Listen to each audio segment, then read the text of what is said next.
تدلیس کسے کہتے ہیں؟ مدلس کیا ہے؟ یہ میں نے اس کے اوپر صحیح مسلم کا مقدمہ، میری پوری ویڈیو دیکھ لیں۔ تدلیس یہ ہے کہ کوئی راوی جس سے حدیث سن رہا ہے نا، یا جس کے ریفرنس سے وہ بیان کر رہا ہے، وہ اس کا نام چھپا کے اس سے اوپر والے بندے کا ذکر کرتے ہیں۔ تدلیس کہتے ہیں چھپا کے ذکر کرنا۔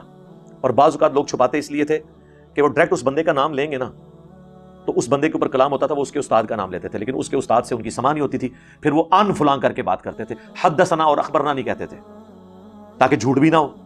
اور بعض اوقات اپنی سند کو عالی کرنے کے لیے، یعنی رسول اللہ اور ان کے درمیان کم لوگ آئیں، وہ ڈائریکٹ حدیثیں بیان کر دیتے تھے، تو اس میں پھر گڑبڑ ہوتی تھی کہ بعض اوقات بیچ میں کوئی ایسی چیز آ جاتی تھی۔ اس لیے پھر مدلس کی آن والی روایت جب تک وہ یہ نہ بتائے کس سے سنی، وہ ضعیف ہوگی۔ امام مسلم نے مقدمے میں لکھا، اگر مدلس یہ بتا دے کہ میں نے کس سے سنا، یہ کسی اور جگہ سے تصدیق ہو جائے تو بالکل درست ہے۔ جس طرح جو ابو داؤد اور ابن ماجہ میں حدیث ہے نا کہ میں اگر سجدہ جائز سمجھتا کہ بیویوں سے، تو بیویوں سے کہتا کہ اپنے خامدوں کو سجدہ کریں۔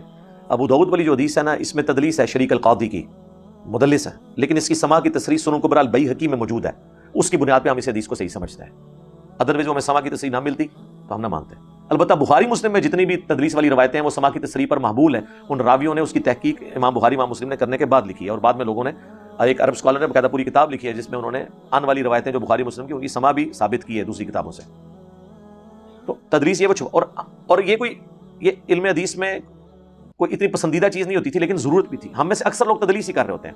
مثلا آپ نے مجھے بتاتا ہے آج آ کے کہ جی جناب وہ گجر خان میں فلاں جگہ ایکسیڈنٹ ہوا ہے، تو آپ تدلیس ہی کر رہے ہیں، آپ نے وہ ایکسیڈنٹ دیکھا ہے خود، آپ صرف رپورٹ کر رہے ہیں۔ آپ سند بھی بیان کریں گے تو آپ کہیں گے کہ جی میں نے ٹی وی میں دیکھا ہے، تو میں اگلا سوال کروں گا کہ ٹی وی میں کون سا نمائندہ تھا جو وہاں پہ فزیکلی گیا ہے؟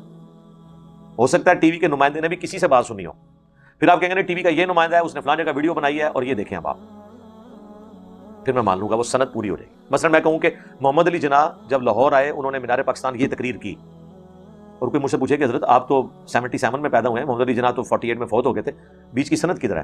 تو میں کہوں گا کہ میرے نانا ابو جو ہے میٹرک میں تھے جب پاکستان بنا، تو انہوں نے وہ خود فزیکلی تقریر سنی تھی اور انہوں نے مجھے بتایا، اب میری سند پوری ہوگی۔ تو یہ اتصال ہو گیا پوری سند کا۔ لیکن اگر میں کہوں کہ میرے نانا ابو اس وقت موجود تو تھے، لیکن وہ کہتے ہیں میں نے خود نہیں سنا، مجھے کسی نے بتایا، جس نے سنا تھا، پھر اس راوی کو بھی دیکھنا ہوگا صحیح ہے کہ نہیں۔ تو تدلیس میں راویوں کے نام چھپائے جاتے تھے اپنی سند کو عالی کرنے کے لیے، یا اس راوی کے بارے میں ہوتا تھا، لیکن ہوتے وہ راوی سچے تھے، وہ ان کہہ کے بیان کرتے تھے، حدثنا یا اخبرنا نہیں کہتے تھے۔ لیکن علم حدیث ذمہ داری کا کام ہے، انہوں نے کہا نہ، جب تک حدثنا اخبرنا نہیں ہوگا ہم نہیں مانیں گے، کیونکہ ہو سکتا ہے کوئی غلط بات کرے، اور تابعین کے دور میں کیسی روایتیں گھڑی گئی ہیں، بعد میں مصیبت۔ ہم تو تابعین کے اقوال کو بھی حجت نہیں مانتے ہیں جب تک صحابہ اور ان کے ساتھ میچ نہ کر جائیں، ان کی مخالفت میں نہ ہو۔ مثلاً میرے اوپر بعض ناسبیوں نے الزام لگایا، جی میں نے کربلا والے ریسرچ پیپر میں جی حدیث آدھی لکھی ہے ترمذی کی کہ جی سب سے پہلے جس شخص نے اسلام قبول کیا وہ علی ابن ابی طالب ہیں، زید ابن ارقم کہتے ہیں۔ وہ کہتے ہیں اس کے آگے لکھا ہوا ہے کہ ابراہیم نخعی کہتے ہیں کہ سب سے پہلے حضرت ابوبکر نے اسلام قبول کیا۔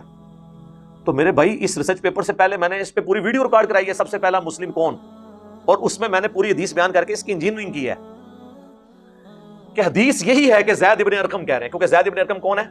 صحابی اور سابقون الاولون میں، وہ کہہ رہے ہیں کہ حضرت علی پہلے شخص ہیں جنہوں نے اسلام قبول کیا، اور غدیر خم کی حدیث کے راوی بھی زید ابن ارقم ہے۔ اور ابراہیم نخعی جو صحابی کے قول سے ٹکرا رہا ہے، اس کا قول امام ترمذی نے نقل کیا۔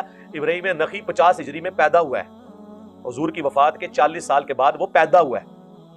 جو بندہ حضور کا ساتھی ہے شروع کا، خلفاء راشدین کا ساتھی ہے، حضرت علی کا ساتھی ہے، غدیر خم کی حدیث کا راوی ہے، اس کی بات مانو۔ یہ ابراہیم نخعی جڑا جمعی بات ہی 40 سال بعد، اور وہ گل بھی میں مان لینا اگر وہ صحابی سے اختلاف نہ کر رہا ہوتا۔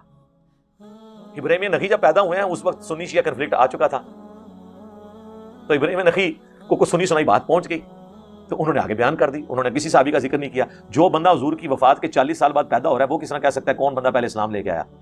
سمجھ آئی آپ کو؟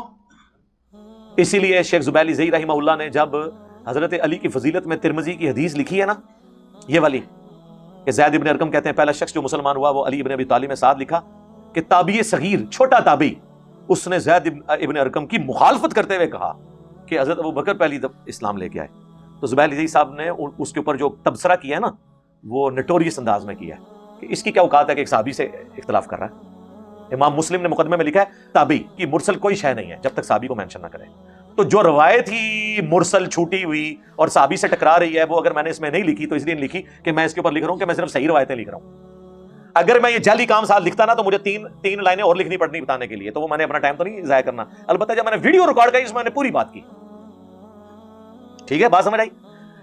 ایک اس کربلا والے ریسرچ پیپر پہ ایک اعتراض کسی نے کیا، جی آپ نے وہ ایک حدیث لکھی ہے بخاری کی کہ حضرت عمر کی میت پہ حضرت علی نے جو ہے نا حضرت عمر کے لیے جو تعریفی کلمات کہے تھے وہ تو آپ نے نقل کیے، لیکن اس میں سے ایک جملہ آپ نے چھوڑ دیا ہے.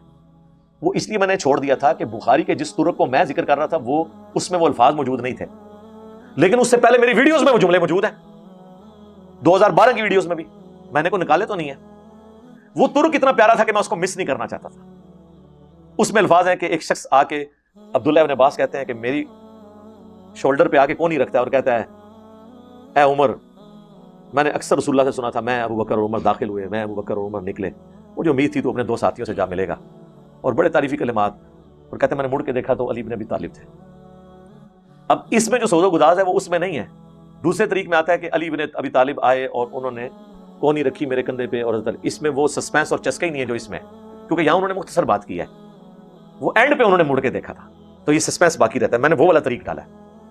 اور اس سے آگے اس ظالم سے پوچھو، اس سے آگے حدیث میں نے بخاری کی نقل کی ہے کہ حضرت علی سے ان کا بیٹا پوچھتا ہے کہ بتائیں رسول اللہ کے بعد اس امت میں سب سے افضل کون ہے؟ تو کہتے ہیں ابو بکر. وہ پوچھتا ہے اس کے بعد کون؟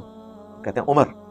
اور کہتے ہیں میں نے سوچا اس کے بعد میرے ابا جی حضرت عثمان کا نام لیں گے، تو میں نے کہا ابا جی اس کے بعد تو پھر آپ ہی ہوں گے. محمد بن حنفیہ کہتے ہیں.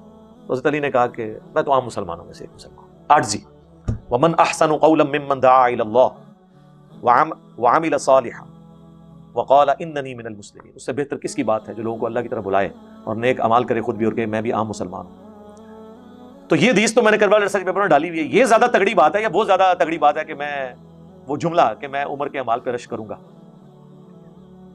تو وہ اس طریق میں نہیں تھی، وہ تو کئی ایک طریق اس میں جو ہے وہ شامل نہیں ہے.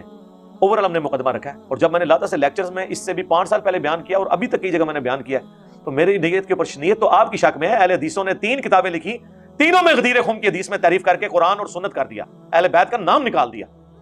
بے ایمانی یہ ہوتی ہے. اب چونکہ ان کی دھمیں کٹی ہوئی تھی ہم نے پکڑ لی ہیں، اور میں نے چیلنج کیا مجھ سے پہلے کوئی ریناؤنڈ عالم دین دکھائیں اہل حدیث کا.